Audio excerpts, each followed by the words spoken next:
Prabowo pimpin pertemuan BOP untuk perdamaian Gaza.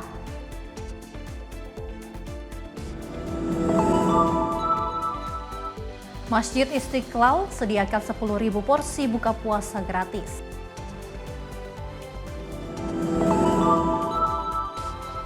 Negosiasi nuklir Amerika Serikat Iran berlanjut di Swiss.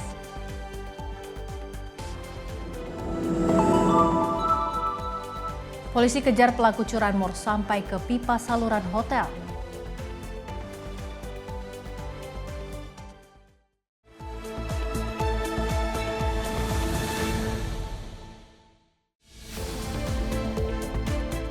Halo, selamat malam pemirsa Simpo TV. Selamat malam Luis. Apa kabar malam hari ini? Harus tetap semangat karena sudah buka puasa. Sudah buka puasa di bulan suci Ramadan ini, kita harus tetap ceria, semangat karena kita baru akan terus memberikan informasi yang terbaik untuk Anda terkait dengan perpolitikan, ekonomi dan juga berita hiburan lainnya. Dan selain itu kami juga telah menyiapkan sejumlah informasi menarik seputar peristiwa dari dalam negeri maupun luar negeri dan juga informasi seputar olahraga. Bersama saya Luis Ayu. Dan saya Fesi Rahmadi. Inilah Menyapa Indonesia Balap selengkapnya.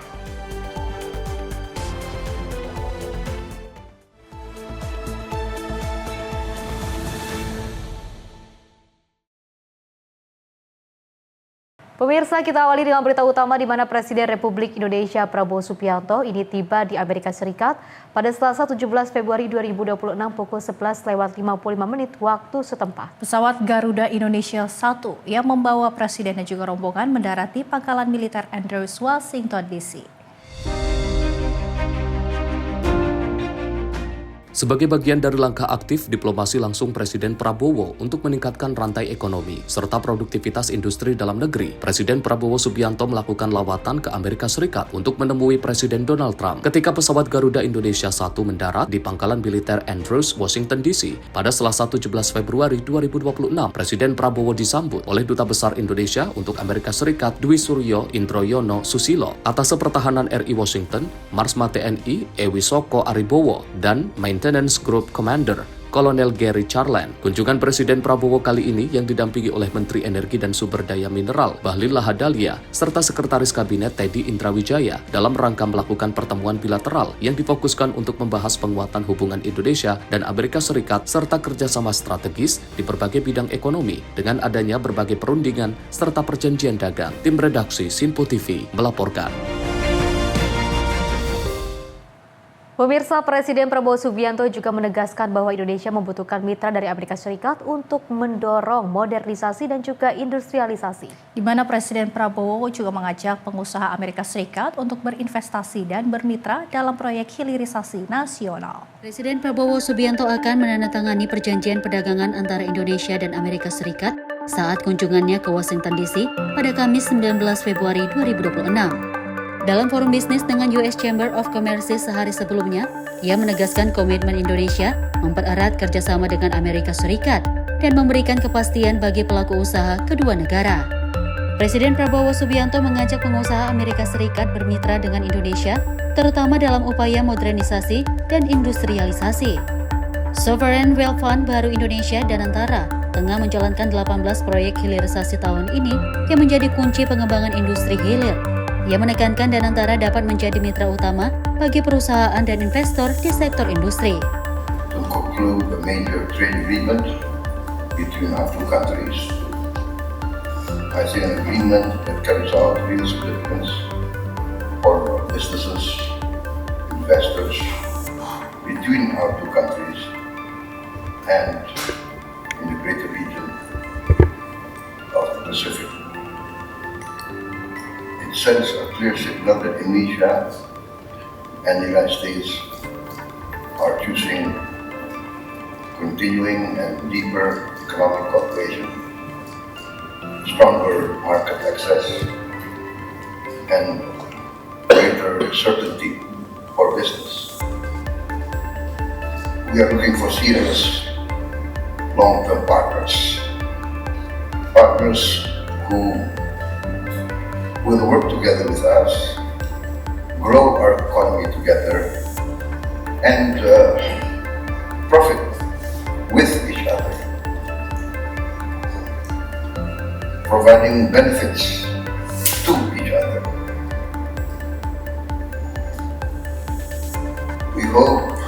find partners already to join us in our continuing attempt to modernize and industrialize. Foreign direct investment is also proved to be very sound. We reached $53 billion last year, and I think this reflects real confidence in our economy with its size, its growth potential, our political stability in the direction of our policies. Selain itu, Presiden Prabowo menekankan fundamental ekonomi Indonesia kuat dengan pertumbuhan stabil di atas 5%, inflasi terkendali, disiplin fiskal, dan stabilitas negara terjaga. Meski masih ada tantangan seperti korupsi dan aktivitas ekonomi ilegal, pemerintah aktif mengatasinya. Ia berharap kerjasama dengan Amerika Serikat semakin diperkuat untuk menciptakan kemakmuran bersama. Tim redaksi Sinpo TV melaporkan. Pemirsa, Presiden Prabowo Subianto juga mengumumkan bahwa pertemuan perdana Board of Peace untuk membahas upaya perdamaian di Gaza. Pertemuan ini melibatkan sejumlah pemimpin dunia yang aktif mendorong stabilitas wilayah konflik.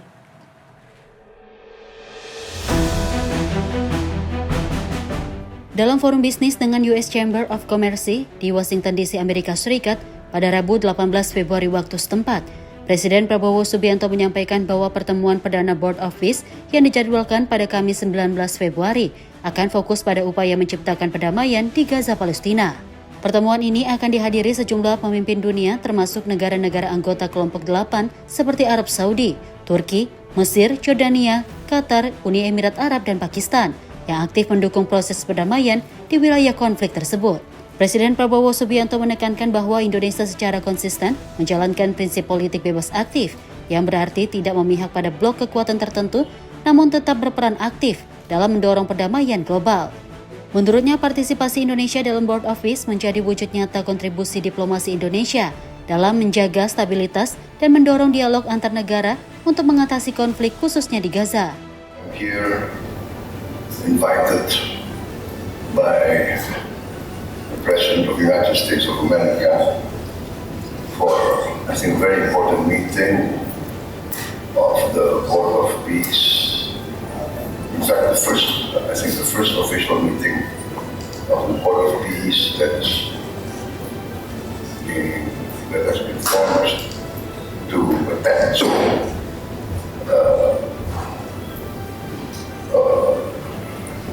an implementation and the continuation of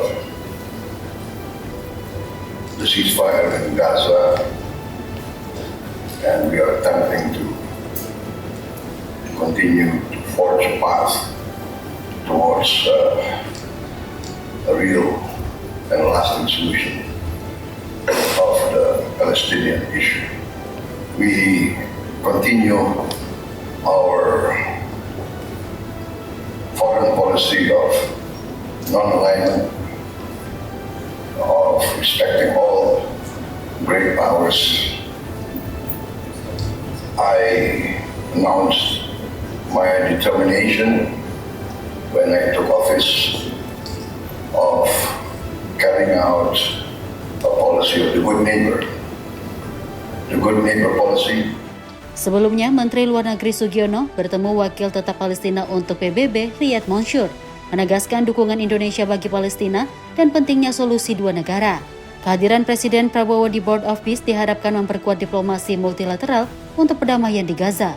Tim redaksi Sinpo TV melaporkan. Pemirsa, Wakil Presiden RI Gibran Raka Buming Raka juga menerima audiensi jajaran pengurus Indepreneurs Club di Istana Wapres pada 18 Februari 2020. Wapres menekankan pentingnya membangun ekosistem kewirausahaan yang inklusif. Bertempat di Istana Wapres Jakarta, Wakil Presiden RI Gibran Raka Buming Raka menerima audiensi jajaran pengurus Indepreneurs Club pada Rabu 18 Februari 2026. Wakil Presiden RI Gibran Raka Buming Raka menegaskan bahwa kekuatan ekonomi Indonesia bertumpu pada pelaku UMKM yang tumbuh dari akar rumput. Wapres menilai komunitas bisnis tidak boleh hanya berorientasi pada pengusaha besar, tapi harus aktif memberdayakan pelaku UMKM dan para perintis usaha. Oleh karenanya, Wapres mengimbau agar komunitas pengusaha seperti Idepreneurs Club terus merangkul pelaku usaha, mikro, dan perintis. Kami senang sekali dikasih kesempatan untuk berdialog, berdiskusi, dan bertukar pikiran terkait UMKM, bisnis tingkat ultra mikro, kemudian menengah, kemudian juga bisnis tingkat atas atau bisnis besar, skala besar. Tim redaksi Simpo TV melaporkan. Selain itu, pemirsa, Menteri Komunikasi dan Digital Mutia Hafid menyatakan bahwa ruang redaksi dan juga proses jurnalistik yang berpegang pada kode etik menjadi pembeda utama antara media arus utama dan platform digital. Pemerintah menertibkan kebijakan publisher right melalui Peraturan Presiden Nomor 32 Tahun 2024 tentang tanggung jawab perusahaan platform digital untuk mendukung jurnalisme berkualitas.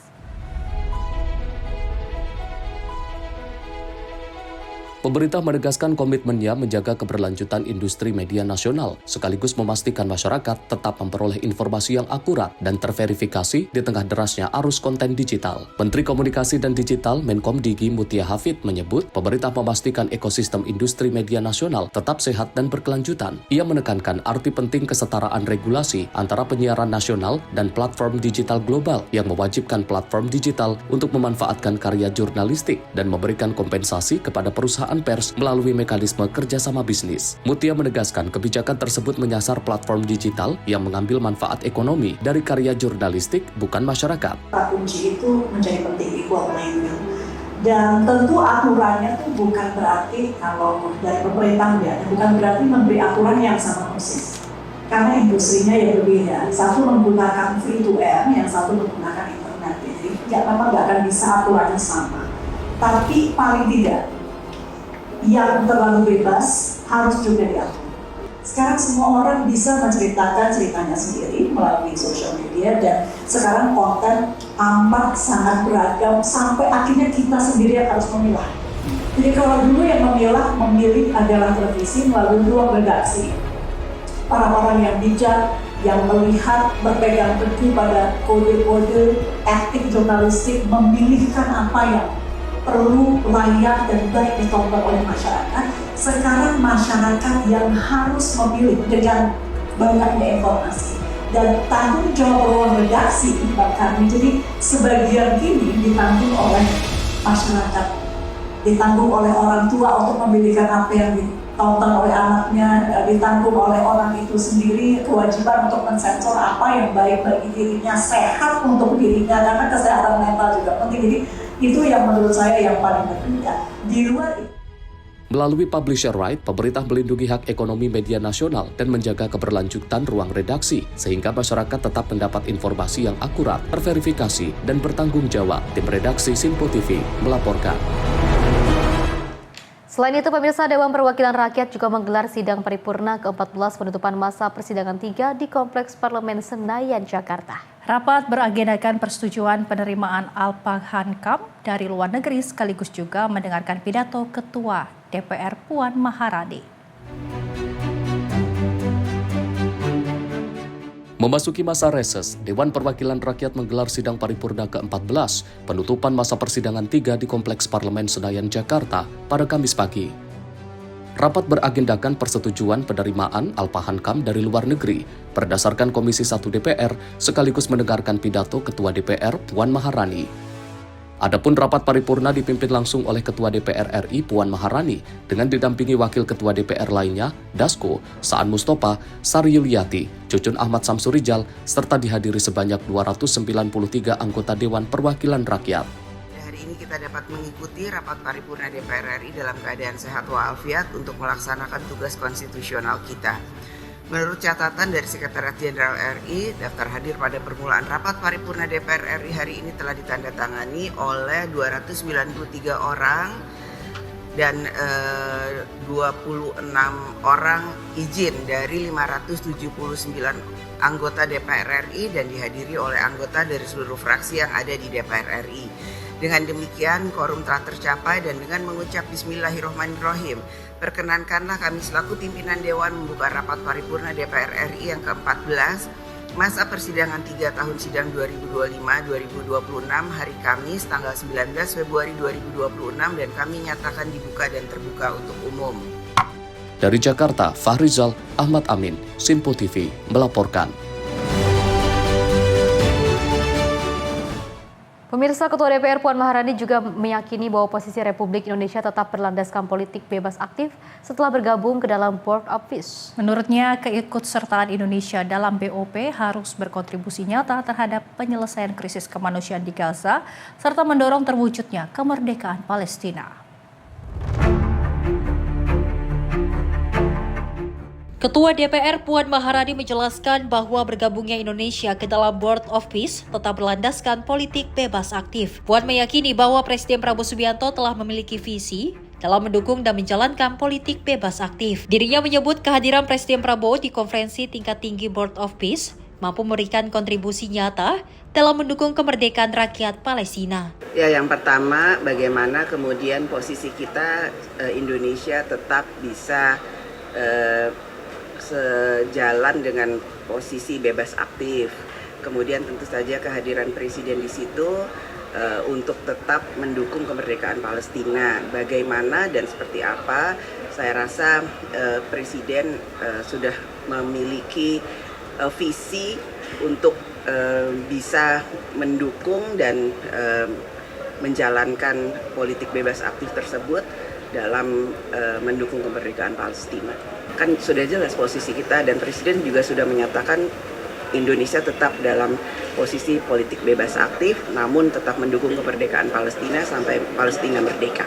Dari Jakarta, Fahrizal Dafarisiano, Simpo TV melaporkan. Pemirsa, pemerintah Provinsi DKI Jakarta juga telah melakukan intervensi untuk menekan kenaikan harga cabai keriting yang terjadi dalam beberapa pekan terakhir. Kenaikan harga dipicu oleh berkurangnya pasokan dari sejumlah daerah penghasil akibat curah hujan tinggi.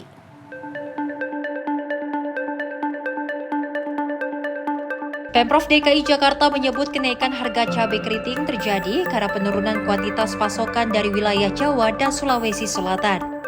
Curah hujan yang tinggi menyebabkan produksi cabai mengalami penurunan sehingga distribusi ke pasar-pasar di Jakarta terganggu. Namun pemerintah optimis harga akan kembali normal dalam 1 hingga 2 minggu ke depan seiring mulai menurunnya intensitas hujan di daerah sentra produksi. Pemprov DKI melakukan intervensi pasar dengan membeli cabai langsung dari pemasok untuk kemudian dijual kepada pengecer atau pedagang. Pemerintah memberikan margin keuntungan sebesar Rp5.000 kepada pedagang agar harga tetap terkontrol di tingkat konsumen. Langkah ini diharapkan mampu menjaga stabilitas harga pangan sekaligus mengendalikan laju inflasi di ibu kota. Pemerintah DKI Jakarta tentunya melihat semua kebutuhan pokok utama itu secara detail. Sekarang ini memang terjadi kenaikan cabai keriting. Harga cabai keriting itu naik karena kenapa? Suplai yang dari Jawa maupun dari Sulawesi Selatan itu kuantitasnya mengalami penurunan karena hujan.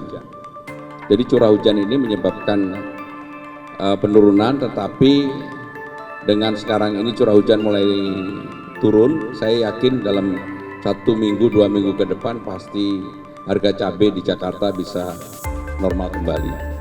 Kenapa bisa normal kembali? Karena kami akan melakukan intervensi. Kami akan membeli cabai, kemudian menjual kepada pengecer atau pedagang, memberikan keuntungan Rp5.000 supaya harganya terkontrol. Karena saya yakin dengan cara seperti ini, inflasi di Jakarta pasti akan bisa kita kontrol, dan ini sudah kita lakukan untuk itu. Pemprov DKI menegaskan akan terus memantau pergerakan harga bahan pokok di pasar, serta melakukan langkah cepat jika terjadi gejolak demi menjaga daya beli masyarakat. Dari Jakarta, Tim Liputan Simpo TV melaporkan. Informasi lainnya, pemirsa, Wakil Gubernur DKI Jakarta Rano Karno ini secara resmi melakukan peletakan batu pertama untuk program bedah rumah yang dimiliki oleh penyandang disabilitas di kawasan Jakarta Barat. Program kemanusiaan ini menjadi istimewa karena seluruh pendanaannya bersumber dari hasil iuran mandiri anggota Satuan Polisi Pamong Praja Provinsi DKI Jakarta. Kedatangan Wakil Gubernur DKI Jakarta Rano Karno disambut warga di Jalan Pedongkelan Ukir Dalam, nomor 39 Kelurahan Kapuk, Kecamatan Cengkareng. Kehadiran Rano Karno untuk meresmikan dimulainya rehabilitasi total salah satu rumah yang dihuni oleh 3 kepala keluarga. 2 diantaranya adalah warga penyandang disabilitas melalui program bedah rumah yang digagas oleh Satuan Polisi Pamong Praja, Provinsi DKI Jakarta. Dalam sambutannya, Rano Karno memberikan apresiasi tinggi kepada Satpol PP Provinsi DKI Jakarta. Hal ini dikarenakan dana yang digunakan untuk membangun kembali hunian layak ini bukan bersumber dari APBD, melainkan murni hasil iuran paguyuban dan patungan dari seluruh anggota Satpol PP se-DKI Jakarta. Aksi sosial kemasyarakatan yang digagas Satpol PP DKI Jakarta ini diharapkan dapat terus berlanjut sebagai bentuk kepedulian aparat penegak perda terhadap kondisi sosial masyarakat, khususnya dalam mengentaskan kemiskinan dan penyediaan hunian yang layak dan sehat bagi warga yang membutuhkan. Ini kepedulian dan gotong royong dari masyarakat. Ya selain pemerintah daerah juga masyarakat itu sendiri. Tentu nggak mudah juga orang mau dibedah rumah kan. Persyaratan bedah rumah artinya tanah harus milik. Kalau nggak milik nggak bisa kita bedah. Saja artinya yang sangat memprihatinkan, tidak mengecilkan kondisi, tapi kan memang kita lihat tadi penghuninya keadaan disabilitas. Satu rumah dihuni 3 keluarga. Total mungkin 8 orang dengan situasi seperti ini. Ini kenyataan Jakarta banyak yang seperti ini. Nah, itulah makanya. Tapi saya berharap makanya dinas perumahan kita bawa. Mudah-mudahan nanti masyarakat juga mulai aware. Saya juga mau tinggal di rumah susun. Karena rumah susun itu selain kita banyak membebaskan, bukan hanya kemiskinan, tapi kesejahteraan bisa ditingkatkan. Salah satu penerima bantuan, Mas Ad, merasa bersyukur atas bantuan yang diberikan oleh Satpol PP Provinsi DKI Jakarta. Tidak hanya bantuan renovasi, Mas Ad dan 2 warga lainnya juga mendapatkan bantuan berupa sembako. Mas Ad berharap adanya program lapangan pekerjaan bagi warga penyandang disabilitas diadakan oleh pemerintah daerah guna meningkatkan kualitas hidup yang layak. Sangat bersyukur lah, menurut saya bagus, programnya juga bagus, membantu yang susah, apalagi saya disabilitas kan, kerja juga ya sedikit banyak adalah, cuman kan nggak bisa tutupin karena masih punya anak ya. Untuk bantu-bantu ya modal ini nih, nggak tahu ini dari mana, ya bantuan sembako juga ya. Selain tadi renovasi rumahnya ada sembako juga ya. Harapan saya sih emang modal usaha Pak, buat tempat ya kan. Ya, saya kan punya tanggung jawab, mau nggak mau kan saya masih punya akal ya. Alhamdulillahnya saya nggak ada di hati tuh, nggak ada buat ngadang ke orang, nggak manfaatin tuh lah.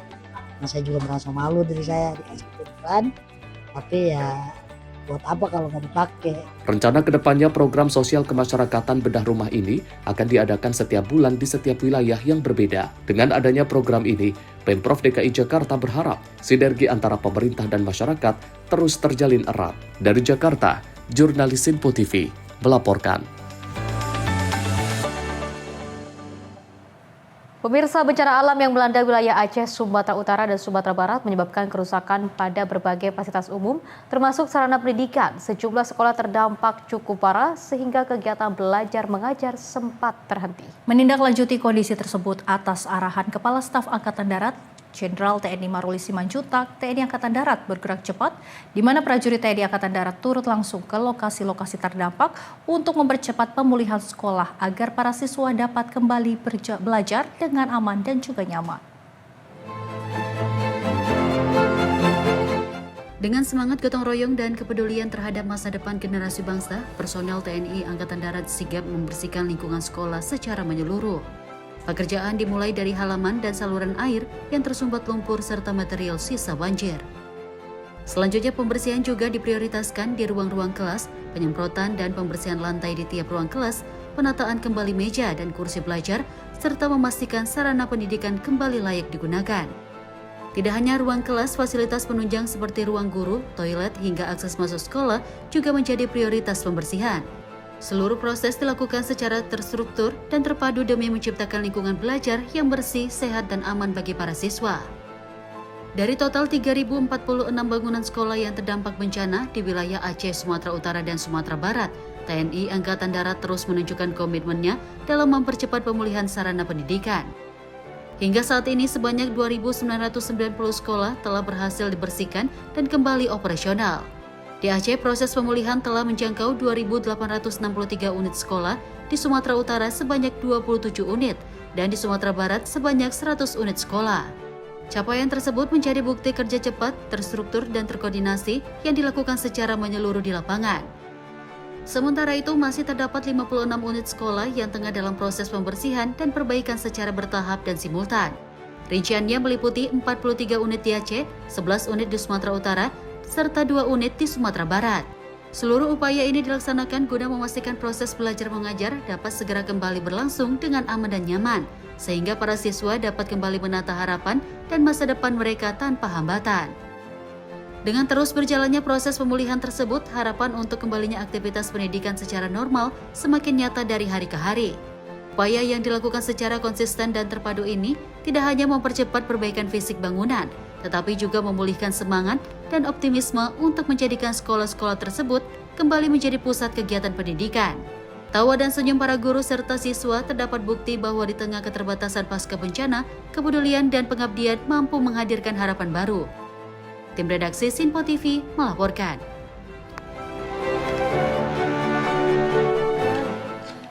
Pemirsa, jemaah tarawih membludak hingga ke jalan raya. Informasinya usai jeda berikut ini.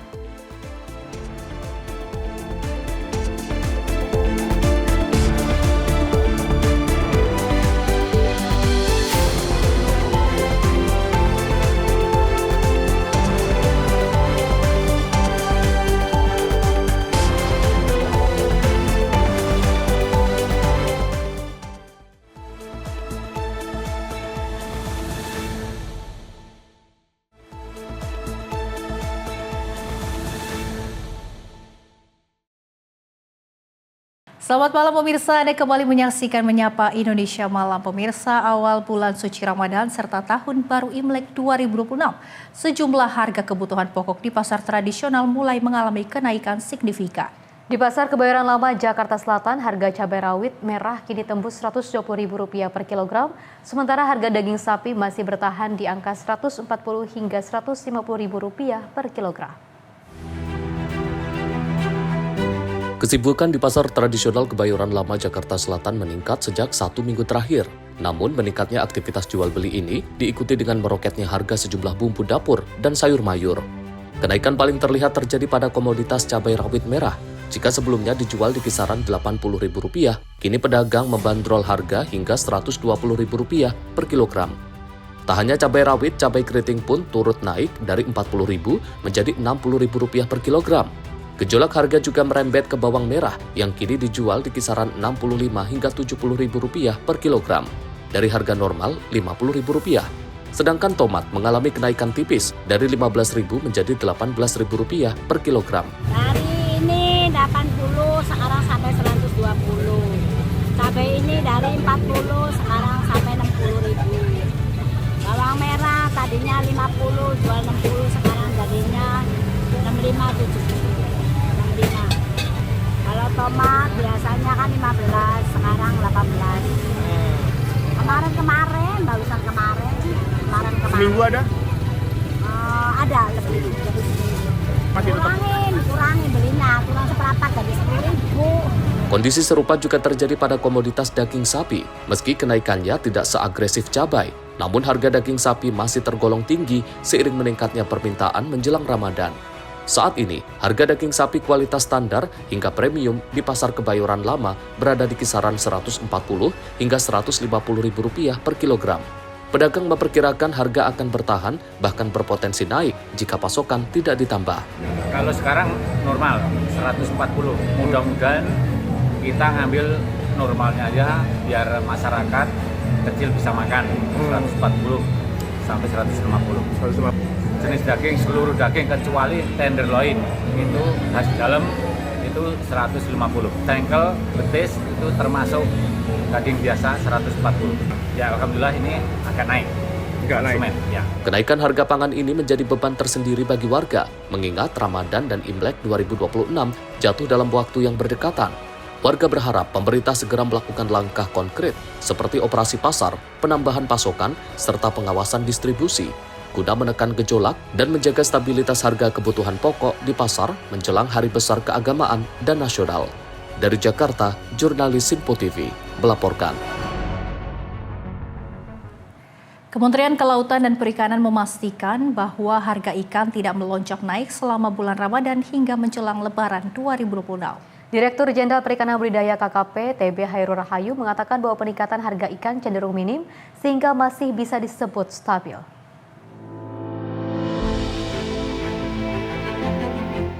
Dirjen Perikanan Budidaya KKP, TB Hairul Rahayu mengatakan hingga awal Ramadan ini harga ikan masih cenderung stabil, termasuk terhadap inflasi dari komoditas ikan. Ia mengimbau masyarakat tidak perlu risau lantaran kenaikan harga ikan hanya di sekitaran 0,25 hingga 1,39% saja, sehingga hal itu masih dapat dikatakan stabil.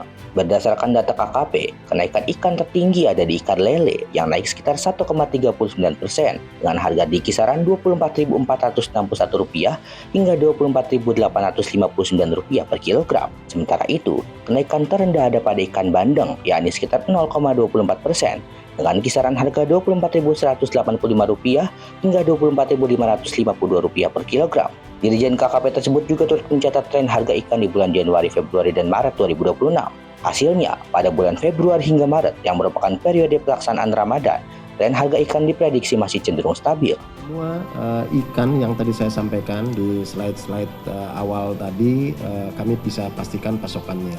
Ya, kalaupun ada penurunan sedikit di ikan mas ini karena saya melihat curah hujan sehingga di tempat panti benih ini tidak melakukan penebaran sehingga agak terlambat. Biasanya seperti itu yang case yang terjadi. Kemudian bagaimana pasokan benih? Pasokan benih kami cukup optimis. Kenapa? Kami punya UPT kami ada 15 mulai dari Aceh sampai ke Ambon. Kemudian kami juga punya unit pembenih rakyat ya atau panti-panti pembenihan. Dan kami selalu bersama Bu Is ini datang untuk menyamakan SOP-nya sehingga semua pasok benih termasuk calon induk yang kita distribusikan kepada masyarakat ini kualitasnya bisa terjamin sehingga apa yang akan terjadi biasanya kegagalan panen ini bisa kita eliminasi.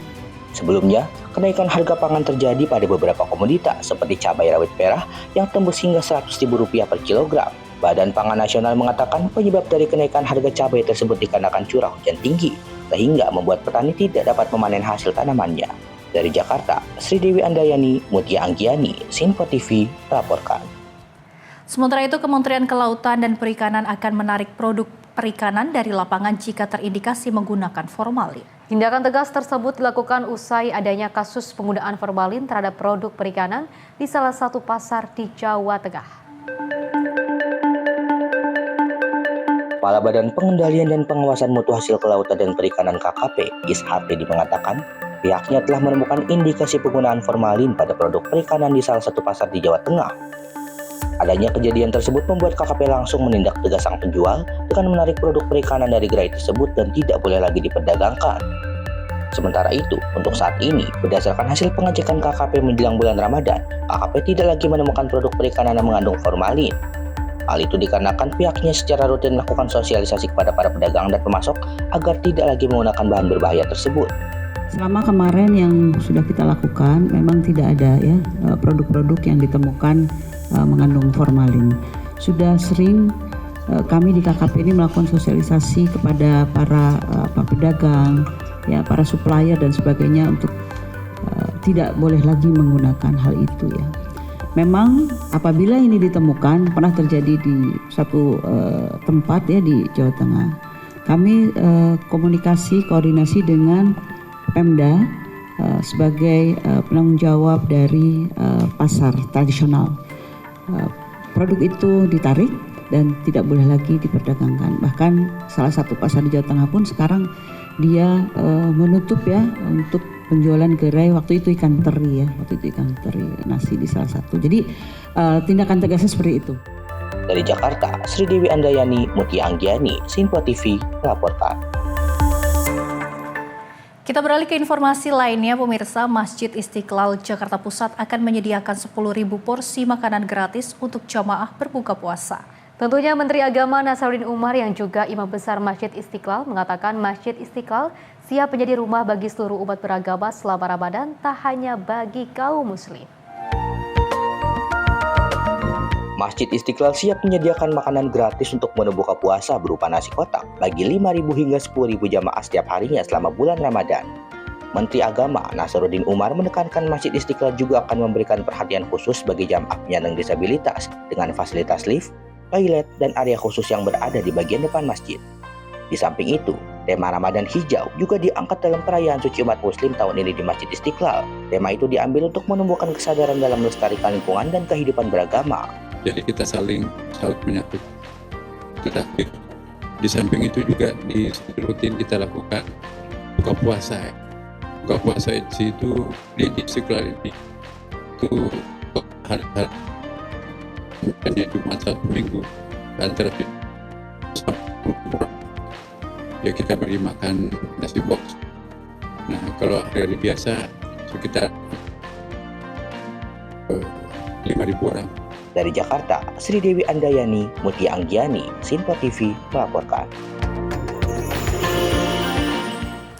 Menteri Agama sekaligus Imam Besar Masjid Istiqlal Nasaruddin Umar mengangkat tema Ramadan Hijau pada Tarawih hari pertama Ramadan 2026. Tentunya Nasaruddin mengatakan tema tersebut diambil untuk menekankan gagasan ekoteologi guna mengembalikan fungsi agama dalam membangun relasi harmonis antara manusia dan juga alam semesta.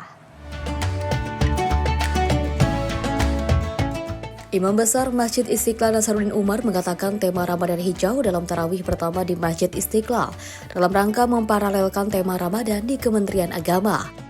Tema tersebut diusung untuk mengembalikan fungsi agama guna melembutkan manusia dan juga membangun relasi yang harmonis dengan alam semesta.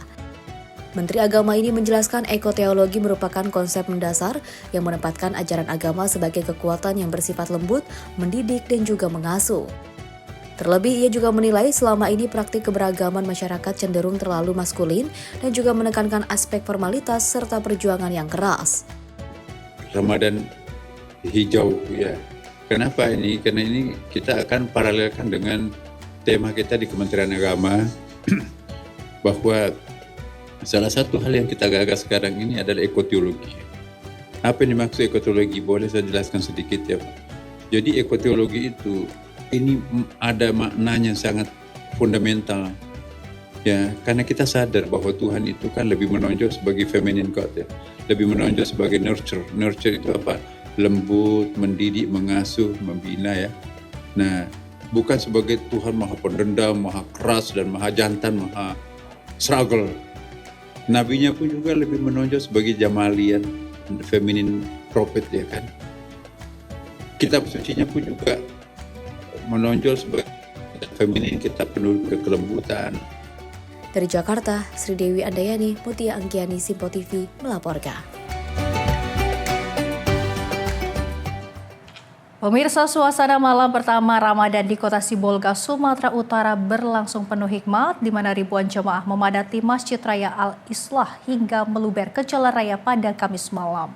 Meski seluruh kawasan masjid dan jalan raya dipenuhi jemaah, pelaksanaan sholat tarawih berjalan hikmat dan lancar. Seperti inilah suasana di lingkungan Masjid Raya Al-Islah, Kota Sibolga, Sumatera Utara pada saat melaksanakan sholat tarawih pada malam pertama bulan Ramadan atau pada Kamis malam. Usai sholat Isya, jemaah terus berdatangan, ruangan dalam masjid penuh disusul halaman, hingga badan jalan di sekitar masjid turut dipadati jemaah. Tingginya antusias masyarakat menyambut bulan Ramadan terlihat dari banyaknya masyarakat yang melaksanakan sholat tarawih di malam pertama ini. Ketua Badan Kesejahteraan Masjid Al-Islah Kota Sibolga, Mail Epion mengatakan, ramainya jemaah yang sholat di masjid ini lantaran banyaknya siswa sekolah dan pelaut yang berada di sekitaran masjid. Pihak pengelola masjid berharap semangat ibadah ini terus terjaga sepanjang bulan Ramadan. Antusias masyarakat sangat tinggi dan sangat ramai, bahkan ke jalan pun melimpah. Itu pun di jalan tidak kami suruh, kami larang. Tapi memang itulah kemauan dari masyarakat. Sangat ramai, alhamdulillah. Dan yang pertama semalam kita dua Muhammadiyah itu 4 saf, ayah-ayah, 2 saf, mama. membludak lah. Membludak ya, antusias masyarakat masih tinggi ya Pak? Kalau masuk sekolah, anak-anak kalau atau ke laut sudah berangkat di laut. Meski melaksanakan ibadah di luar area masjid, jemaah tetap guyup dan tertib. Arus lalu lintas di sekitar masjid pun terpantau lancar dengan pengaturan swadaya warga. Dari Kota Sibolga, Sumatera Utara, Saipul Nahdi, Simpo TV melaporkan. Saat menyambut malam 1 Ramadan 1447 Hijriah, ratusan santri-santriwati TPA Baitur Rahman, Kota Sibolga, Sumatera Selatan menggelar pawai obor. Tentunya antusias anak-anak TPA pun terlihat gembira saat membawa obor keliling kampung. Ratusan santri-santriwati TPA Musola Baitur Rahman yang berada di lorong Margomulyo, Desa Sungai Pinang, Kecamatan Rambutan, Kabupaten Banyu Asin 1, Sumatera Selatan menggelar pawai obor. Pawai obor dimulai usai sholat maghrib. Para santri-santriwati TPA Baitur Rahman yang didominasi anak-anak ini antusias mengikuti pawai obor. Gemerlap malam pun terasa indah saat api obor menyinari langkah mereka. Dengan iringan sholawatan, membuat nuansa bulan suci Ramadan semakin menggema.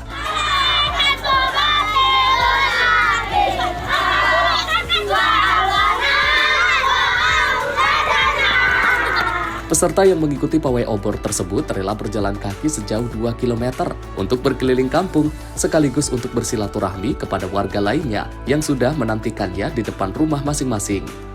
Salah satu santri yang mengikuti pawai obor ini, Wewi, merasa senang bisa ikut menyambut malam Ramadan ini. Ya karena mau ikut berpartisipasi sama masyarakat Sungai Pinang.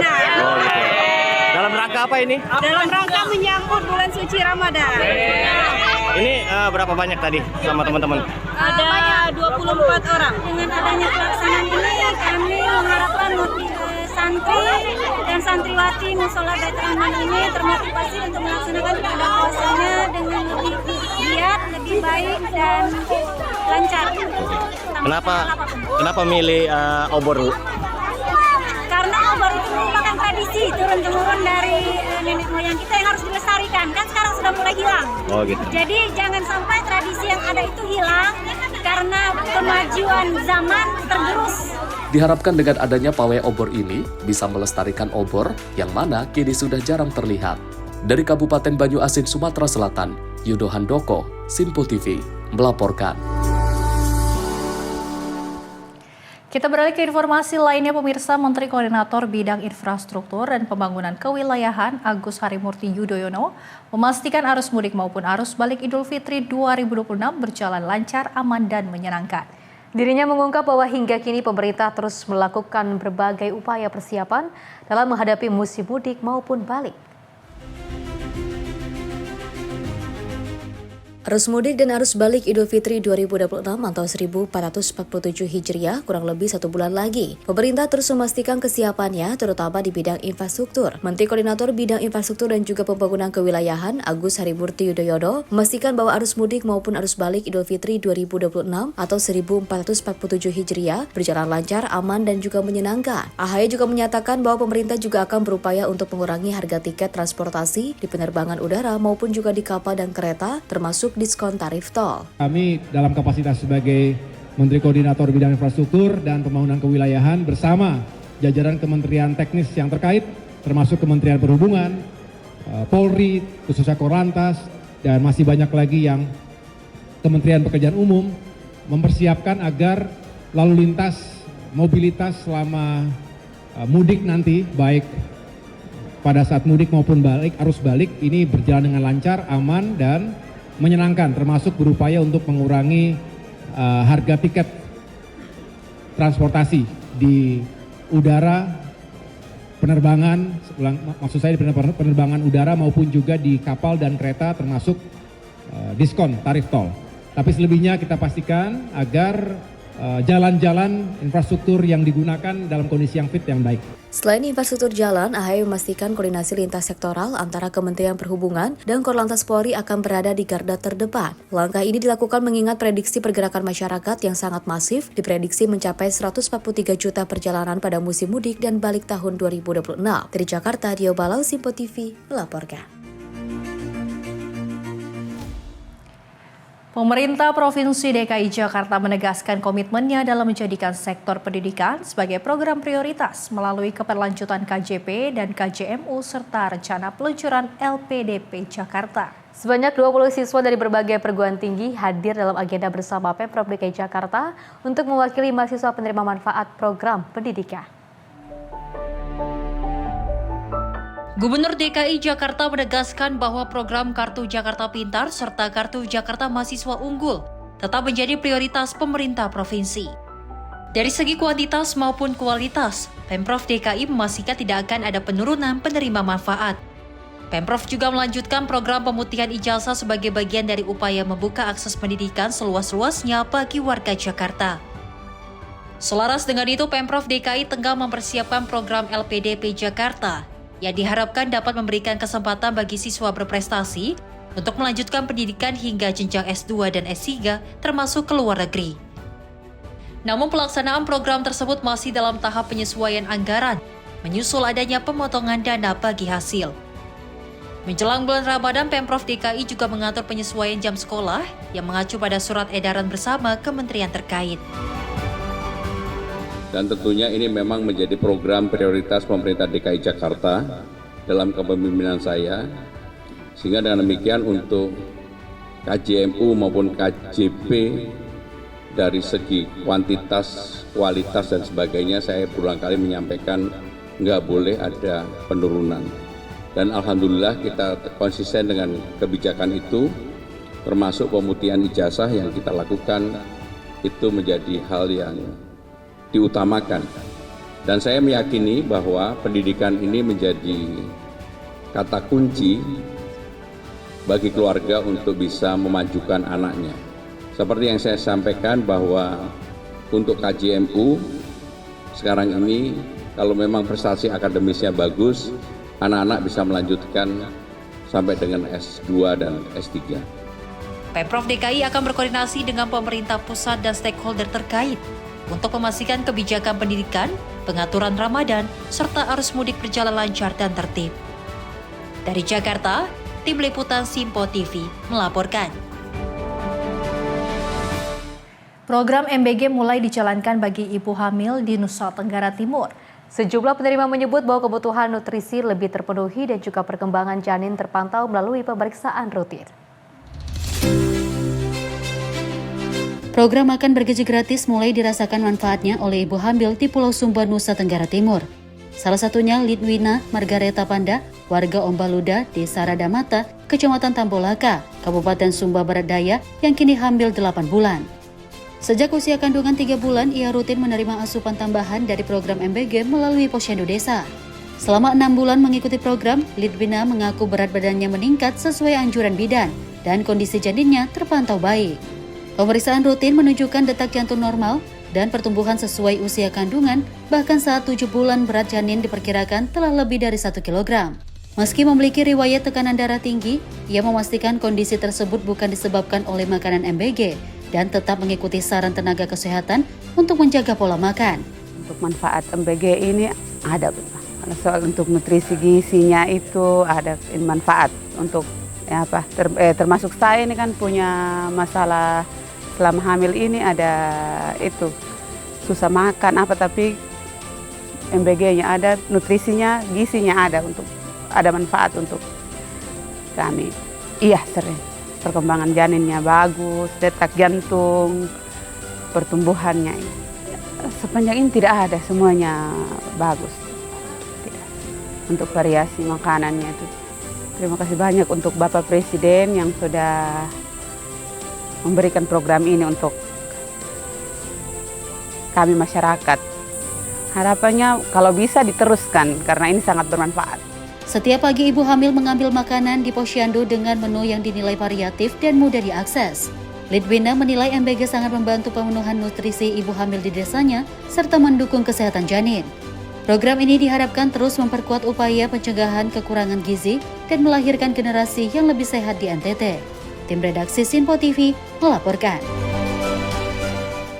Pemirsa, Moskow luncurkan kereta khusus sambut Imlek. Informasinya usai jeda, tetaplah bersama kami di Sinpo TV.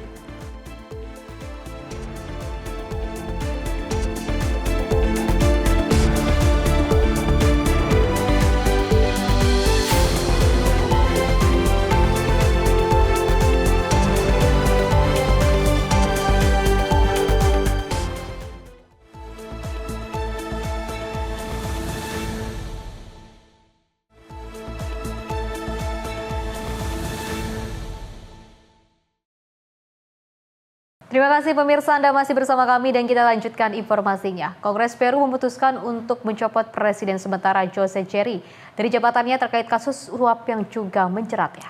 Keputusan ini memicu gelombang baru ketidakstabilan politik di dalam negeri hanya beberapa pekan menjelang pemilu presiden nasional. Parlemen Peru pada Selasa melakukan pemungutan suara untuk memberhentikan Jose Jerry yang juga menjabat sebagai presiden interim. Presiden baru akan dipilih dari anggota Kongres untuk memimpin negara hingga pemilu 12 April mendatang dan masa transisi sampai presiden terpilih dilantik pada 28 Juli. Jose Jerry adalah pengacara berusia 39 tahun dan terpilih menjadi anggota Kongres pada 2021 dari Partai Konservatif Kecil Somos Peru. Ia menjabat presiden sementara Peru pada Oktober lalu setelah Kongres melengsarkan presiden sebelumnya, Dina Boluarte, di tengah meningkatnya kekerasan kriminal di negara itu. Namun masa jabatan Jose Jerry berakhir lebih cepat setelah ia tersandung skandal kasus suap dan juga pengaruh kekuasaan. Jaksa Agung Peru melakukan penyelidikan awal terkait pertemuan tertutup Jerry dengan dua pengusaha asal China pada Desember lalu. Namun Jerry membantah semua tuduhan itu dan menyebut pertemuan itu hanya membahas festival Peru Cina. Meski belum dinyatakan bersalah, Kongres menilai Jerry tak lagi layak menjalankan tugas presiden. Parlemen menggunakan klausul ketidakmampuan moral yang juga sering dipakai untuk menurunkan pemimpin nasional. Peru sendiri telah alami pergantian presiden berulang dengan 7 pemimpin dalam 10 tahun terakhir. Meski politik terus bergejolak, ekonomi Peru relatif stabil dengan rasio utang publik termasuk terendah di Amerika Latin. Parlemen dijadwalkan bersidang Rabu malam untuk memilih presiden interim baru. Pemilu presiden akan digelar 12 April dan juga putaran kedua akan berlangsung pada Juni jika tidak ada kandidat meraih mayoritas. Tim redaksi Simpo TV melaporkan. Selain itu, pemirsa, Perdana Menteri Jepang Sanae Takaichi resmi dilantik kembali oleh parlemen pada Rabu dan pelantikan ini juga terjadi setelah kemenangan telak dalam pemilu pekan lalu. Takaichi kini bersiap membentuk kabinet kedua di tengah sorotan terhadap arah kebijakan yang diprediksi akan lebih keras. Parlemen Jepang secara resmi menunjuk Sanae Takaichi untuk melanjutkan masa jabatan sebagai Perdana Menteri Jepang. Keputusan ini mengukuhkan posisinya setelah partai penguasa meraih kemenangan besar dalam pemilu nasional. Takaichi menyatakan kemenangan tersebut memberinya mandat kuat untuk melanjutkan program pemerintah di bawah kendalinya dan melakukan perubahan kebijakan yang lebih tegas dalam berbagai bidang. Pengamat menilai pemerintah baru berpeluang mendorong agenda nasionalisme, pertahanan yang lebih kuat, serta sikap keras dalam isu keamanan regional. Pelantikan ini juga menandai dimulainya pembentukan kabinet kedua Takaichi. Komposisi pemerintahan baru akan menjadi perhatian, terutama terkait arah politik Jepang di tengah dinamika kawasan Asia Timur, termasuk hubungan dengan Cina dan Korea Utara. Takaichi berharap kemenangan pemilu ini akan memperkuat stabilitas pemerintah dan memberi ruang untuk menerapkan kebijakan baru dalam periode kedua kepemimpinannya. Tim redaksi Simpo TV melaporkan. Pemirsa, warga di seluruh China merayakan Tahun Baru Lunar pada hari pertama pergantian tahun dalam kalender Imlek. Perayaan Imlek tahun ini menandai dimulainya Tahun Kuda dengan suasana meriah dan tradisi yang telah berlangsung selama ratusan tahun. Di ibu kota Beijing, ribuan orang memadati kuil-kuil dan area publik untuk berdoa serta memohon keberuntungan di awal Tahun Baru Imlek. Suara kembang api dan pertunjukan tradisional mewarnai perayaan di berbagai penjuru kota Beijing. Tahun Baru Lunar merupakan salah satu perayaan terpenting warga di Cina, saat keluarga berkumpul dan berbagi hidangan khas sebagai simbol kebersamaan. Selain di Beijing, perayaan serupa juga terjadi di banyak kota lain di seluruh Cina, dengan festival Lentera Merah dan acara budaya yang menarik warga dan wisatawan asing maupun lokal. Tahun Kuda dalam tradisi Cina sering dikaitkan dengan semangat, energi, dan harapan akan kemajuan di tahun yang baru. Perayaan Imlek akan berlangsung selama beberapa hari ke depan, sebagai bagian dari festival musim semi yang menjadi simbol awal dimulainya tahun baru bagi masyarakat Cina. Tim redaksi Simpo TV melaporkan. Pemirsa, sebuah kereta khusus bertema Tahun Baru Imlek diluncurkan di Metro Moskow pada Selasa 17 Februari 2022. Peluncuran ini menjadi simbol penguatan hubungan budaya dan ekonomi antara Rusia dan Tiongkok.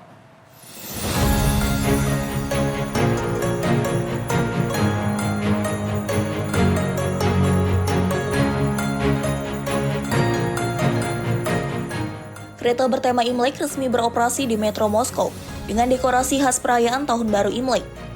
Juru bicara Kementerian Luar Negeri Rusia, Maria Zakharova, menyebut perayaan ini sangat penting bagi masyarakat Asia, terutama Tiongkok dengan lebih dari 1 miliar orang merayakan setiap tahun. Duta Besar Tiongkok untuk Rusia, Zhang Hanhui, menegaskan Tahun Baru Imlek atau festival musim semi kini dirayakan di hampir 200 negara. dan semakin bersifat internasional. Ia menambahkan tahun ini perayaan Imlek bertepatan dengan Maslenitsa, festival tradisional Rusia yang disebut sebagai momen perayaan ganda dan babak baru dalam pertukaran budaya. Kepala Departemen Transportasi Moskow, Maxim Liksutov, menyatakan Moskow menyumbang hampir 40% dari perdagangan antara Rusia dan Tiongkok, dan angka itu terus meningkat. Komite Pariwisata Moskow melaporkan, selama periode Imlek, bandara di ibu kota Rusia diperkirakan menangani sekitar 22.000 penerbangan. Tahun lalu, lebih dari 470.000 wisatawan Tiongkok mengunjungi Moskow. Perayaan Tahun Baru Imlek berlangsung dari 16 Februari hingga 1 Maret 2026. Dengan berbagai acara tematik, pertunjukan, dan logakarya digelar di sejumlah titik di Moskow. Perayaan ini menegaskan kedekatan hubungan Rusia dan Tiongkok, tak hanya di bidang ekonomi, namun juga dalam pertukaran budaya. Tim redaksi Sinpo TV melaporkan. Pemirsa, Masjid Agung di Teheran menggelar upacara peringatan bagi korban protes dan juga kerusuhan yang terjadi di berbagai wilayah Iran. Pemerintah Iran menuduh kekuatan asing berada di balik gelombang unjuk rasa yang dipicu oleh kondisi ekonomi yang memburuk. Upacara peringatan digelar di Grand Mosque of Tehran pada Selasa 17 Januari 2026 untuk mengenang para korban yang tewas dalam gelombang protes dan kerusuhan terbaru di Iran. Rekaman menunjukkan kehadiran Wakil Presiden pertama Iran Muhammad Reza Arif, juru bicara pemerintah Fatemeh Mohajerani, serta sejumlah pejabat tinggi lainnya. Komandan ARGC Jenderal Ismail Qaani, yang jarang muncul di publik, juga terlihat menghadiri acara tersebut. Seorang warga Tehran menyatakan para peserta siap mempertahankan setiap jengkal Iran dan apa yang mereka sebut sebagai darah para martir. Otoritas Iran menegaskan keluarga yang berduka berhak menggelar upacara sesuai adat dan tradisi mereka. Gelombang protes dimulai di Teheran pada 28 Desember 2025 sebelum menyebar ke sejumlah kota lain. Aksi dipicu memburuknya kondisi ekonomi dan merosotnya nilai rial Iran, yang di sejumlah wilayah berujung bentrokan dan perusakan fasilitas publik. Presiden Masoud Pezeshkian menuduh pihak musuh melatih dan menyusupkan operatif untuk memicu kerusuhan. Ketegangan antara Teheran dan Washington meningkat setelah Presiden Amerika Serikat Donald Trump menyatakan dukungan terhadap pengunjuk rasa dan memberi peringatan terkait kepentingan Amerika. Media Iran melaporkan lebih dari 3.100 orang tewas dalam protes dan kerusuhan tersebut, dengan sebagian besar merupakan personil keamanan atau warga sipil. Situasi ini menandai salah satu periode ketegangan dalam negeri paling serius di Iran dalam beberapa tahun terakhir. Tim redaksi Sinpo TV melaporkan. Informasi lainnya, pemirsa, Komando Selatan Amerika Serikat atau SOTCO mengungkap telah menyerang 3 kapal yang diduga terlibat dalam perdagangan narkoba di Laut Karibia dan juga Pasifik Timur. Sebanyak 11 orang dilaporkan tewas dalam operasi yang disebut sebagai bagian dari Operation Southern Spear. United States Border Command atau SHOTCOM menyatakan pasukannya melancarkan serangan terhadap 3 kapal yang disebut terlibat dalam jaringan perdagangan narkoba di perairan internasional pada Senin 16 Februari 2026. Rekaman yang diliris pada Selasa 17 Februari menunjukkan beberapa kapal terkena hantaman dengan kepulan asap membumbung di atas laut. Dalam pernyataannya di media sosial, SHOTCOM menyebut intelijen mengkonfirmasi kapal-kapal tersebut melintasi rute yang dikenal sebagai jalur perdagangan narkotika. Sebanyak 11 orang disebut sebagai narkoteroris, dilaporkan tewas dengan 8 diantaranya terjadi di Pasifik Timur dan 3 di Laut Karibia. Operasi ini menjadi salah satu eskalasi paling mematikan dalam satu hari sejak dimulainya Operation Southern Spear pada September 2025. Sejak operasi tersebut diluncurkan, tercatat sedikit 145 korban jiwa dalam 42 serangan terhadap kapal yang diduga terlibat jaringan narkotika. Operasi ini menunjukkan peningkatan tekanan militer Amerika Serikat terhadap jaringan perdagangan narkoba di kawasan Amerika Latin dan sekitarnya. Tim redaksi Sinpo TV melaporkan.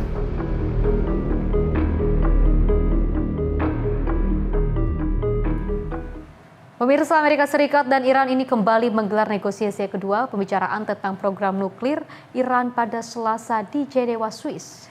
di mana perundingan ini berjalan di tengah meningkatnya kehadiran militer Amerika Serikat di Timur Tengah serta latihan maritim besar-besaran yang dilakukan Angkatan Bersenjata Iran.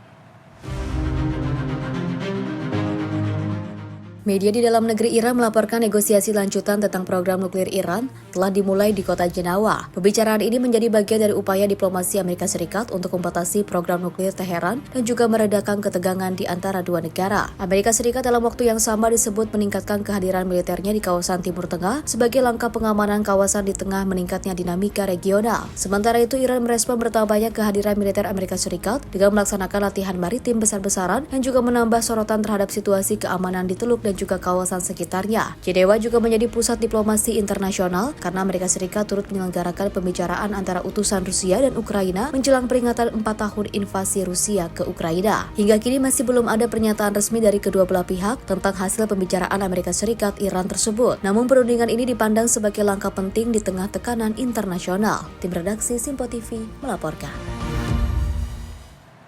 Pemirsa, Angkatan Bersenjata Iran juga menutup sementara sebagian wilayah Selat Hormuz saat menggelar latihan tembak langsung di jalur perairan strategis tersebut. Langkah ini menjadi sinyal pengingat kuat Teheran di tengah meningkatnya ketegangan dengan Amerika Serikat. Selat Hormuz sendiri merupakan rute penting yang dilalui sekitar 20% pasokan minyak dunia.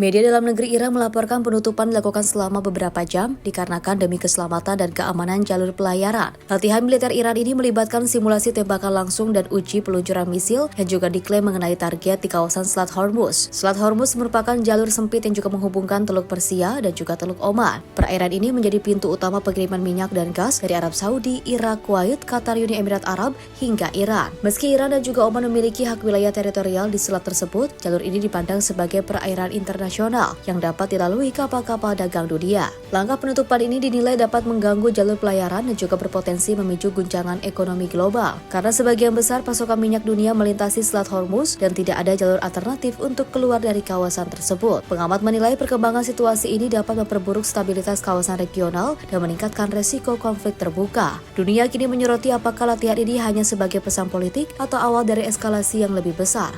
Tim redaksi Simpo TV melaporkan. Informasi lainnya, pemirsa, jaksa Israel menyatakan akan mengajukan dakwaan terhadap seorang pemukim Yahudi atas kematian aktivis Palestina di tepi barat. Kasus ini menjadi sorotan karena termasuk langkah di tengah meningkatnya kekerasan pemukim terhadap warga Palestina dalam 2 tahun terakhir. Di mana insiden penembakan itu juga terekam video dan menarik perhatian internasional.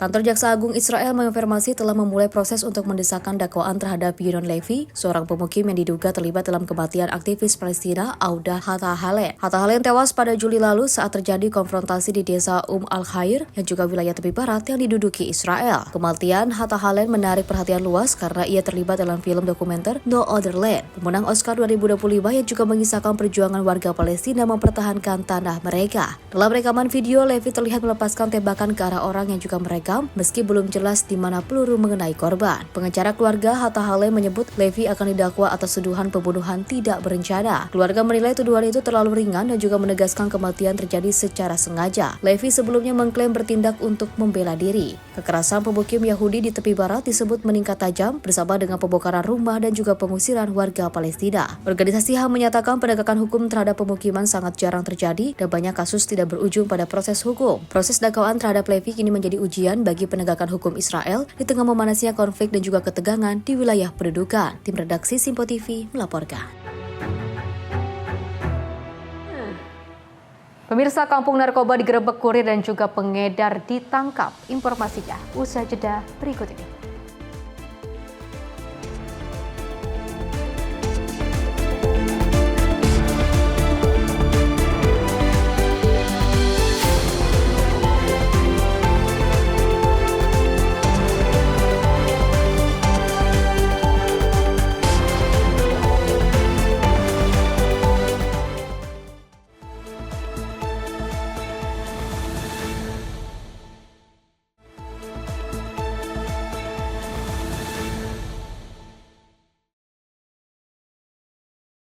Terima kasih pemirsa, Anda kembali menyaksikan Menyapa Indonesia Malam. Pemirsa, salah satu kapal motor kayu berpenumpang 9 orang terombang-ambing usai mengalami mati mesin di perairan Desa Nafar, Kabupaten Kepulauan Aru, Maluku. Di tengah cuaca buruk dan juga gelombang tinggi, tim SAR gabungan dikerahkan ke lokasi tentunya untuk melakukan penyelamatan darurat pada Rabu 18 Februari 2020.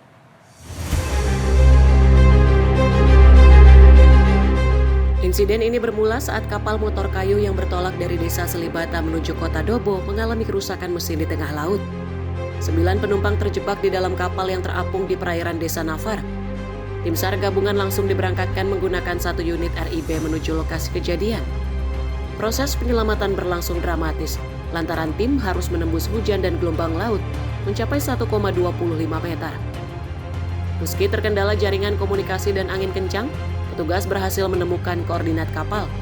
Seluruh penumpang ditemukan dalam kondisi selamat dan langsung dievakuasi menuju Dobo guna penanganan medis lebih lanjut. Adapun kronologi kejadian pada tanggal 18 Februari 2026 pukul 19.00 WIT, kapal motor kayu dari Desa Selibata tujuan Dobo dengan POB 9 orang mengalami mati mesin di sekitar perairan Desa Nafar dan meminta bantuan SAR. Aksi yang dilakukan Kantor Pencarian dan Pertolongan Ambon pada pukul 00.55 waktu Indonesia Timur, tim SAR gabungan diberangkatkan menggunakan RIB tiba di LKP dan melakukan pencarian di sekitar lokasi.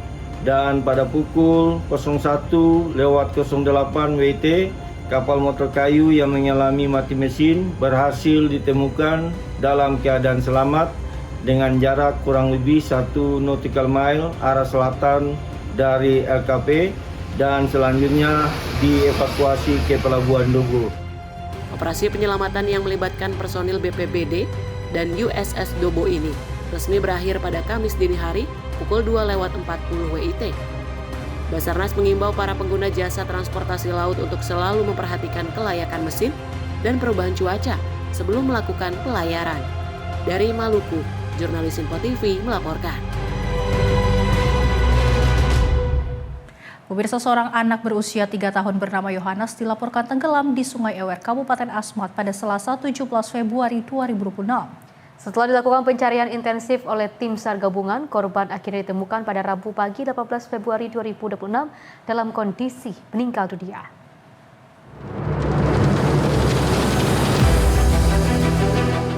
Seorang anak laki-laki usia 3 tahun bernama Yohanes yang dilaporkan tenggelam di Sungai Ewer, Kabupaten Asmat, Papua Selatan, ditemukan dalam kondisi meninggal dunia pada Rabu pagi 18 Februari 2026. Korban sebelumnya dilaporkan tenggelam pada Selasa 17 Februari 2026 sekitar pukul 15.00 waktu Indonesia bagian timur saat bermain di tepi sungai bersama teman-temannya. Korban diduga terpeleset dan jatuh ke sungai. Upaya pencarian awal telah dilakukan pihak keluarga, namun hingga laporan diterima, petugas jaga pos pencarian dan pertolongan Asmat, korban belum ditemukan. Hingga akhirnya setelah melakukan pencarian intensif, korban akhirnya ditemukan pada pukul 8:25 waktu Indonesia bagian timur oleh keluarga yang turut membantu pencarian. Korban kemudian dievakuasi oleh tim SAR gabungan ke RSUD Kabupaten Asmat untuk proses selanjutnya sebelum diserahkan kepada pihak keluarga. Tim redaksi Simpo TV melaporkan. Pemirsa, aksi kekerasan jalanan kembali terjadi di Kabupaten Bulukumba. Seorang pemuda berusia 19 tahun menjadi korban penikaman di Jalan Poros Bulukumba, Bantaeng, tepatnya di depan SMBU Jalanjang pada Selasa 17 Februari 2020. Peristiwa ini terjadi sekitar pukul 22:45 waktu Indonesia Tengah. Korban ditemukan tergeletak di bahu jalan dalam kondisi bersimbah darah. Berdasarkan informasi di lokasi kejadian, korban sempat tergeletak cukup lama sebelum mendapatkan pertolongan. Sejumlah warga mengaku sempat takut mendekat karena khawatir dengan kondisi keamanan sesaat setelah kejadian. Setelah situasi dinilai aman, warga bersama petugas segera memberikan pertolongan dan juga mengevakuasi korban ke RSUD Andi Sultan, Daeng Raja, Bulukumba untuk mendapatkan penanganan medis. Kasat Reskrim Polres Bulukumba, Ibtu Muhammad Ali, mengonfirmasi bahwa korban mengalami 5 luka tusuk akibat serangan senjata tajam. Hingga kini pihak kepolisian masih melakukan penyelidikan intensif untuk mengungkap pelaku dan juga motif kejadian. Masyarakat diimbau untuk tetap waspada dan segera melaporkan apabila mengetahui informasi terkait kejadian ini. Bagus Maulana, tim redaksi Simpo TV, melaporkan. Sementara itu, wanita muda ditemukan tewas di salah satu apartemen di Kabupaten Bekasi, Jawa Barat. Diduga pemirsa wanita ini tewas akibat overdosis obat penggugur kandungan. Polisi mengamankan mantan pacar dan 4 orang rekannya.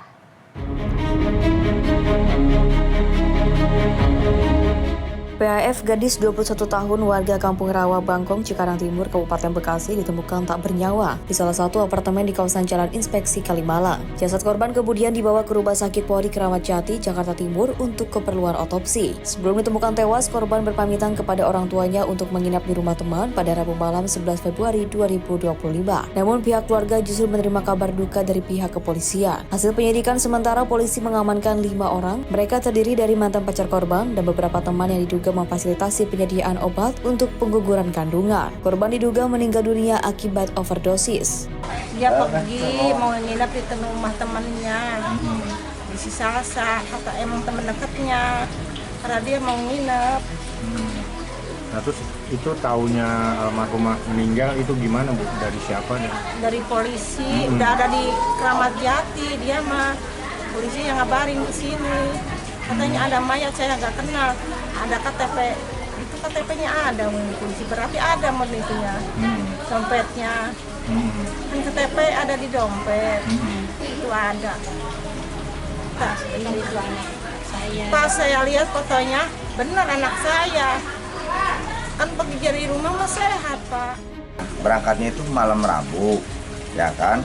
Nah pas tahu berita di malam Kamis jam 1, polisi yang bawa data, bawa KTP-nya ke sini, ternyata ya bener anak saya kan gitu. Ponakan saya lah anggapnya. Nah kejadiannya sudah meninggal, keluarga lah suruh menyusul ke rumah sakit, ya kan? Dari rumah sakit ya mungkin penyelidikan ini kita percayain sama polisi. Sampai 4 hari ya kan, habis dari itu mayat sudah datang, kejadian begini. Saya juga belum tahu kronologisnya bagaimana kan, saya datanglah ke polisi. Ya dari polisi ya laporannya itu yang ya jangan udah Pak, katanya ininya udah kena 5 orang juga saya nggak tahu, atau perempuan lakinya saya juga kan nggak tahu Pak. Kami dari Polsek Cikarang Utara saat ini memang sedang menangani perkara adanya seorang perempuan yang ditemukan meninggal dunia di salah satu apartemen di wilayah Kalimalang, Cikarang Utara. Sampai saat ini kami sedang melakukan pemeriksaan terhadap 5 orang yang diduga sebagai rekan-rekan mereka yang membantu proses aborsi tersebut dengan menyediakan obat yang digunakan oleh korban untuk melakukan aborsi. Polisi masih melakukan pengejaran terhadap 1 orang yang diduga sebagai penyedia obat. Kelima terduga pelaku diancam pidana lebih dari 5 tahun penjara serta dijerat Undang-Undang Kesehatan. Kasus ini ditangani oleh Polsek Cikarang Utara. Dari Bekasi, Jawa Barat, jurnalis Simpo TV melaporkan. Kecelakaan beruntun terjadi di Jalan Raya Kota Batu, Jawa Timur, di mana truk mengalami remblong menabrak 4 kendaraan yang berada di depannya. Akibatnya 4 orang mengalami luka dan 1 orang pengendara ojol meninggal dunia di lokasi kejadian.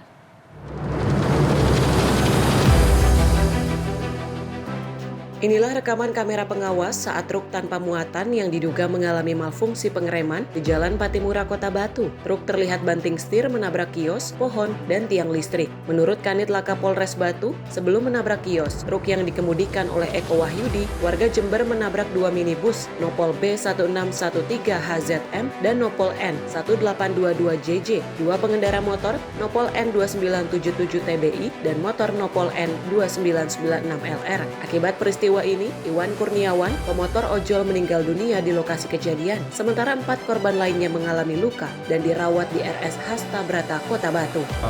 Yang terjadi, yang terlibat laka barusan, dugaan awal adalah gagal pengereman. Nanti kami akan mendalami di penyelidikan dan penyidikan.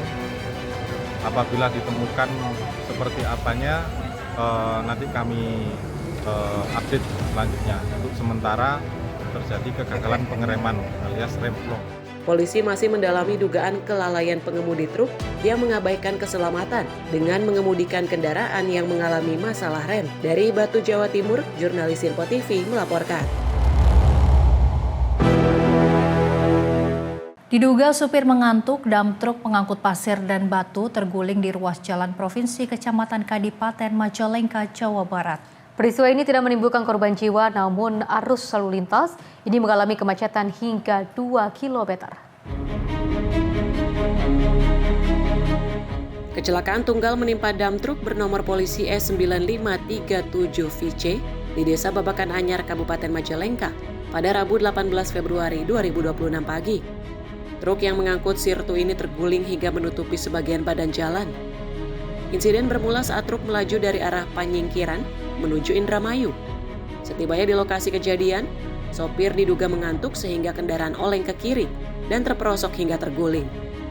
Akibatnya arus lalu lintas mengalami kemacetan sepanjang 2 km. Ngantuk ya.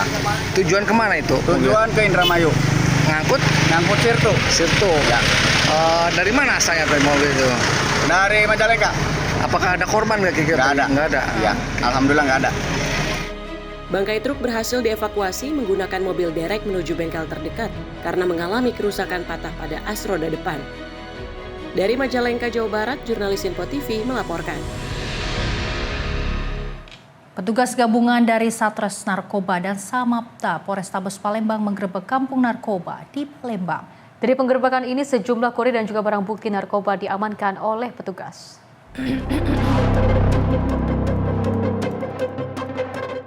Tugas gabungan Satres Narkoba dan Samapta Polrestabes Palembang dan Direktorat Reserse Narkoba Polda Sumatera Selatan menggerebek kampung narkoba Bom Baru Palembang di Jalan Selamat Riyadi, Lorong Manggar 2, Kecamatan Ilir Timur 2, Palembang. Penggerebekan ini dipimpin langsung Kasubdit Reserse Narkoba Polda Sumsel, AKBP Christopher Panjaitan. Petugas menelusuri satu persatu rumah yang sudah dijadikan target polisi yang disinyalir diduga sebagai kurir dan bandar narkoba di wilayah itu. Dari kegiatan ini petugas mengamankan 6 orang pria yang kedapatan memiliki atau menyimpan barang bukti narkoba beserta alat isap sabu. Penggerebekan kampung narkoba yang mana merupakan salah satu program prioritas dari Pak Kapolri dan juga dari Komandan Wis dari Pak Kapolda Sumsel untuk pemberantasan narkoba yang mana negara hadir di tengah-tengah masyarakat untuk pemberantasan narkoba. Dan rekan-rekan lihat sekalian, ini dipenuhi dengan masyarakat dan ini merupakan salah satu kampung narkoba yang sangat marak peredaran narkoba baik pemakai ataupun sebagai pengedarnya. Bukti ada beberapa barang bukti yaitu ada berupa bong, clip paper, ada skopnya, ada timbangan dan juga ada ganja serta ada juga nih bungkusan-bungkusan dari paket-paket kecil yang merupakan dari pengedar-pengedar dari Bom Baru. Kegiatan ini merupakan program Kapolri dan Kapolda Sumsel untuk memberantas peredaran narkoba di Sumatera Selatan. Dari Palembang, Sumatera Selatan, jurnalis Info TV melaporkan. Pemirsa, sebuah rekaman CCTV yang memperlihatkan aksi pencurian sepeda motor yang menarik perhatian di media sosial. Terduga pelaku diduga merupakan sepasang kekasih yang juga berbagi tugas saat menggasak sepeda motor di kawasan Cengkareng, Jakarta Barat.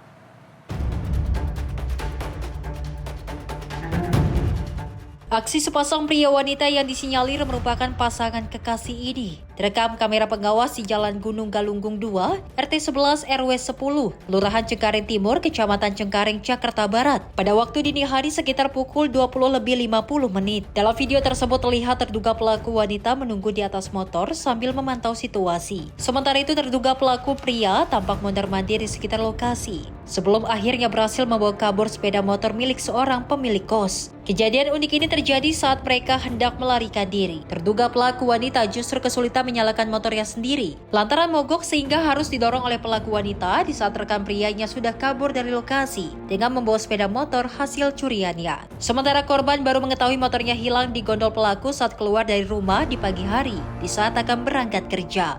Yang punya rumah itu saya sebenarnya setelah ada laporan yang pemilik barangnya datang ke rumah laporan, Bu RT itu ada motor saya hilang gitu bilangnya. Saya akhirnya langsung datang ke TKP ngecek, terus langsung kita tanya-tanya sama yang itu sekitar jam 8.50 dia merasa kok motornya kayak ada yang bawa, tapi dia pikir tadinya bapaknya yang bawa, tapi baru dia sadar kalau kok kuncinya ada di dia, baru dia sadar bahwa itu motornya dilihat ke depan udah nggak ada motornya gitu. Pasca peristiwa ini, korban dikabarkan telah melaporkan kejadian tersebut ke pihak kepolisian dengan membawa bukti rekaman CCTV. Kasus yang kini ditangani unit Reskrim Polsek Cengkareng. Tim Liputan Simpo TV melaporkan. Pemirsa, aksi pencurian menyasar seorang nenek penjual nasi uduk di Jalan Bulak Tinggi Raya Jatiwarna, Pondok Melati, Kota Bekasi. Pelaku berhasil menggondol uang hasil dagangan korban dengan modus menyamar sebagai pembeli. Peristiwa pencurian terjadi di Jalan Bulak Tinggi Raya Jatiwarna, Pondok Melati, Kota Bekasi pada Selasa 17 Februari 2026 pagi. Seorang nenek penjual nasi uduk kehilangan uang hasil penjualan sebesar 4 juta rupiah. Menurut keterangan warga, kuat dugaan uang nenek ini dicuri oleh seorang yang menyamar menjadi pembeli. Saat itu pelaku yang menyamar menjadi pembeli memanfaatkan kelengahan korban dan dengan cepat mengambil kotak uang yang disimpan di dalam kaleng di lokasi jualan. Aksi pelaku ini terekam kamera CCTV di sekitar lokasi. CCTV merekam jelas wajah pelaku saat berada di tempat kejadian. Peristiwa ini menjadi pengingat bagi para pedagang, terutama yang berjualan seorang diri, agar lebih waspada dalam menyimpan uang hasil usaha. Bagus Maulana, tim redaksi Simpo TV, melaporkan. Aksi kejar-kejaran terjadi antara polisi dan dua pelaku pencurian kendaraan bermotor atau curanmor di salah satu hotel di kawasan Ilir Timur 2, Palembang. Kedua pelaku pemirsa merupakan spesialis curanmor yang kerap beraksi di wilayah Palembang.